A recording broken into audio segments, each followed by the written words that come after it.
Hey YouTube, taking a look at some tips and tricks for Micromon. Of course, game is #1 in the App Store, and it's just very similar to Pokemon. It's a great game. Graphics are amazing. Right here, you're looking at me spin using a golden egg spinning for a Micromon. Now, of course, the golden eggs, everybody wants them, and everybody wants the diamonds. You can get diamonds in single-player mode. You get plenty, get enough for 3 golden eggs, which is plenty to win the game in single-player mode. You can see here that I just got Kingbi, which isn't great. I mean, that's just a super rare, but they're always going to be DR10 with the golden egg, and you can see it's level 47, and I kind of held on to them later in the game, so I would get a high-level one. It would have been nice to get Godly. I think that's possible. I'm not 100% sure. Or at least a legendary. But for the moment, the only legendary I have is Kingust, which you'll see in a minute. But here we are towards the end of the game in single-player mode, and there's my party. Kingust is great.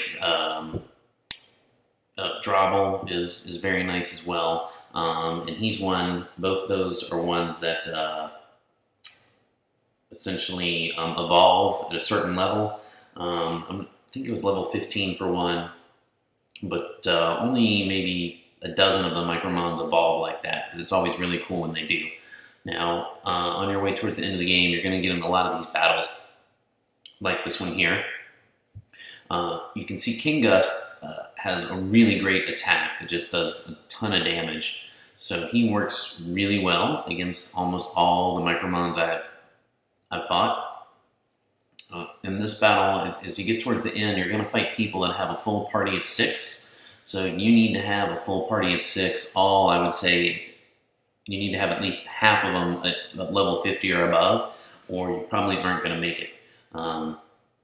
That's a really big tip, and probably the most important tip is save. You've got to save, because if you get into it, you'll play for like an hour and a half and forget, and you'll lose a battle, and then you'll have to go back and do it all over again. And that's really frustrating. So that is definitely the biggest tip for playing single-player Micromon. Now, of course, if you want to go in the arena and battle online, that's fine. But there's people in there that have spent a lot of money to get golden eggs, and I've already come across someone that had a full party of 6, all level 99. So there's no way you can compete with that. So I prefer the single player mode. Now, so to find and capture legendary or hopefully godly Micromons, the biggest tip is that there are Micromons that only appear in specific grass patches.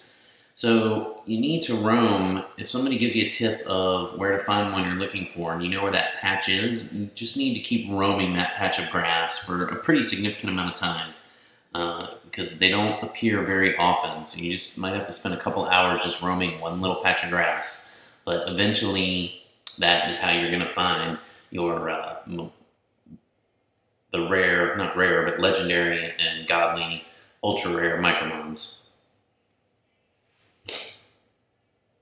Now, if you have any questions, just put them in the comments about where to find, and I'll help you with that. You can see here I have one leveling up right now or morphing.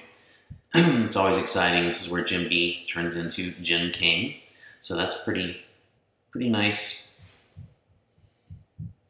I also have of course, the other tip is if you do want to battle online, you need to be sure that you have, in addition to having high-level Micromons, you have the different types. Not just normal, but of course there's also water, fire, wind, and I believe the other one's mineral, because certain ones do better against others. Of course, water is better than fire, so you want to have a water guy fighting a fire guy and such.